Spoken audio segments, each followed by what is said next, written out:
అక్క నాతో కత్తి యుద్ధంలో గెలిచిన వాడికే నేనిచ్చి పెళ్లి చేస్తా. అలాగా? అలాగే చేద్దు గానిలే. ఇప్పుడేం చేస్తున్నావు? నవాబుల్ని చంపడానికి కత్తి యుద్ధం నేర్చుకుంటున్నా.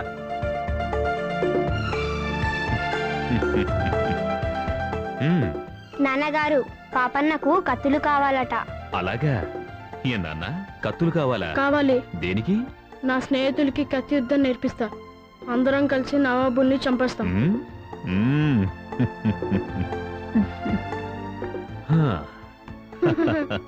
చూసారా, వీడికి చదువు మీద కన్నా కత్తి యుద్ధాల మీద ధ్యాస ఎక్కువైంది. నా పాపన్న మహర్జాతకుడు. వీడు ఏనాటికైనా రాజవుతాడు. నాకు పంచాయతీకి సమయం ఆసన్నమైంది. వెళ్ళొస్తాను. నాన్న మీరెళ్ళి ఆడుకోండి. వెళ్ళమ్మా. పదా పాపన్న. సర్వయ్యమ్మా, పిల్లలు ఆడుకుంటున్నారు. జాగ్రత్తగా చూసుకో. నేను వెళ్ళొస్తాను. వెళ్ళిరండి.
ఏంటి రామయ్య పంచాయతీ? అయ్యా ధర్మన్న, మా చంటిదానికి జ్వరం వచ్చి ఒళ్ళు కాలిపోతుంటే ఆ స్వామికి దండం పెట్టుకుంటే జ్వరం తగ్గుతుందని ఆ గుళ్ళోకి వెళ్ళానయ్యా. అది దొర చూసి మాదిక్కుల పొడివి గుళ్ళోకి ఎందుకు వచ్చావురా అని తిట్టాడు దొర. వీపి చిట్లేటట్టు కొరడతో కొట్టాడయ్యా. ఒళ్ళు గుల్లయ్యేటట్టు కాలితో తన్నాడయ్యా. అయ్యా ధర్మన్న, ఈ దొరగారి అరాచకాలు రోజు రోజుకి ఎక్కువైపోతున్నాయి.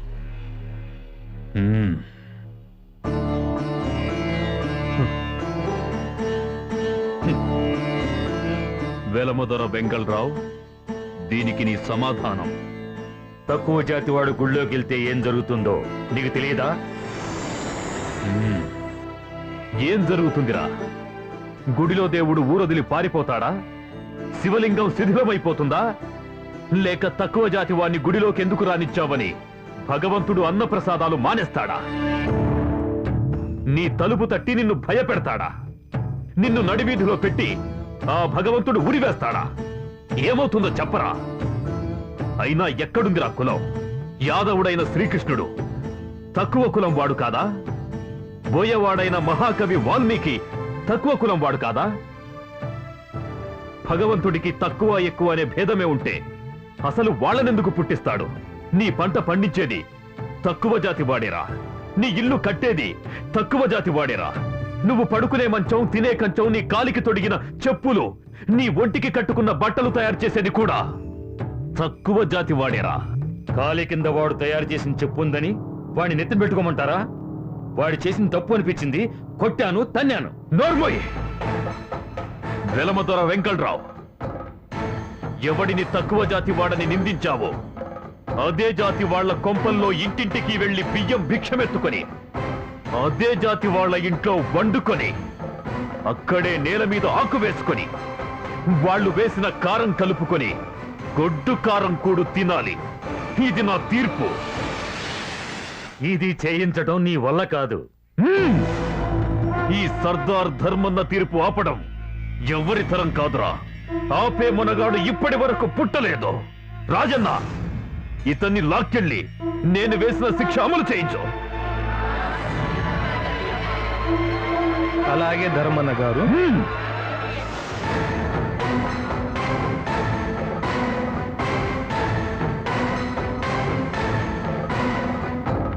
నీ సంగతి అక్కడ తెలుస్తాను.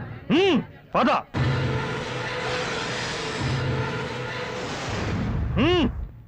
బిచ్చం అడుగురా. అమ్మా భిక్ష వేయండి అమ్మా. ఈ నాటికి నీకు తగిన శాస్తి జరిగింది దొంగ సచ్చినాడా. అమ్మా భిక్ష. దేవుడు నీకు మంచి చేశాడురా. మొదనట్ట పోడా ఇంకా అనుభవిస్తావరా. బిచ్చం అడగరా. అమ్మా భిక్ష పెట్టండి అమ్మా.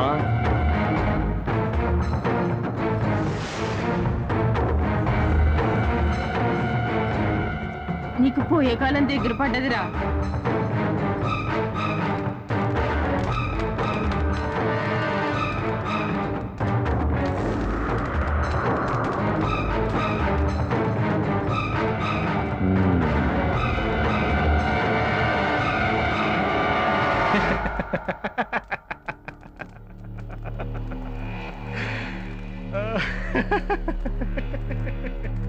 తినరా పాపిస్తాడా.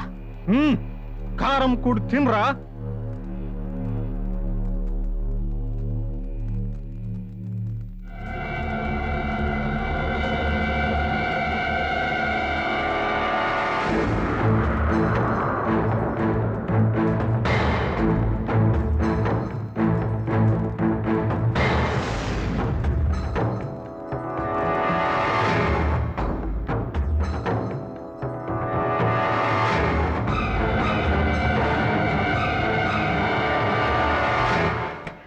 ఏయ్, అనవసరంగా నాకు శిక్ష వేసి నన్ను చాలా ఇబ్బంది పెట్టావు. నన్ను రెచ్చగొట్టావు. నీ అంతు చూసే వరకు నేను నిద్రపోను. ఇప్పటికైనా మంచిగా బతకటం నేర్చుకోరా. మళ్ళీ ఇలాంటి పనులు చేశావంటే ప్రాణాలు తీస్తా. జాగ్రత్త. పోరా.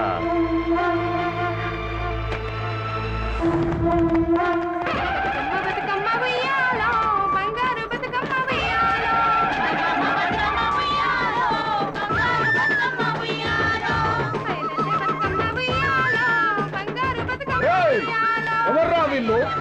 ఏమిటిరా ఇదంతా?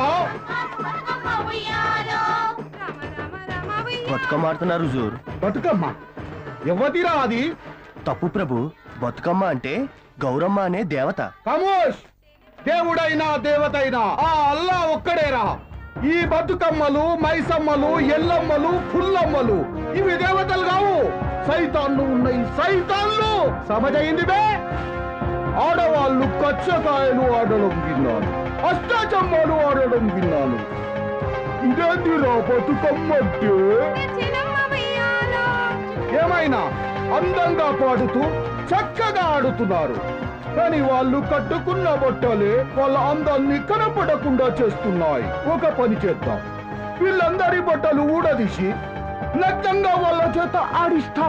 అప్పుడు చూస్తాడు ఈ అలీఖాన్ వీళ్ళ బతుకమ్మ ఆట ఏంటో ఎలా ఆడుతారు.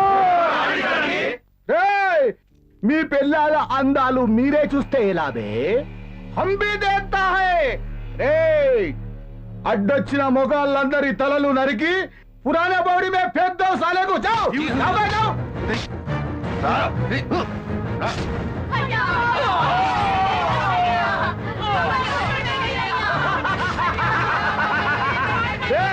నరికింది చాలు, రండ్రా.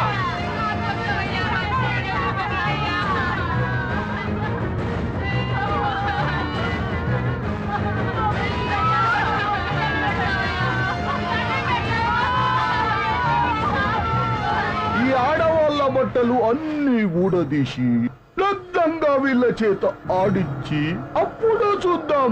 రండ్రా. అలాగే రండ్రా.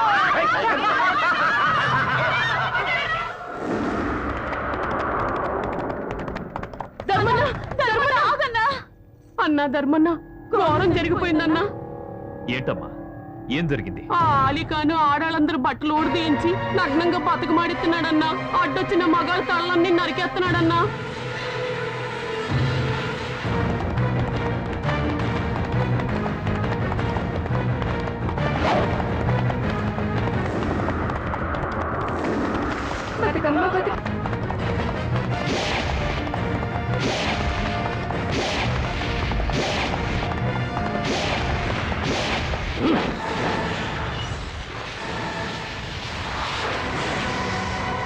ఆడాల సాలకు ఆ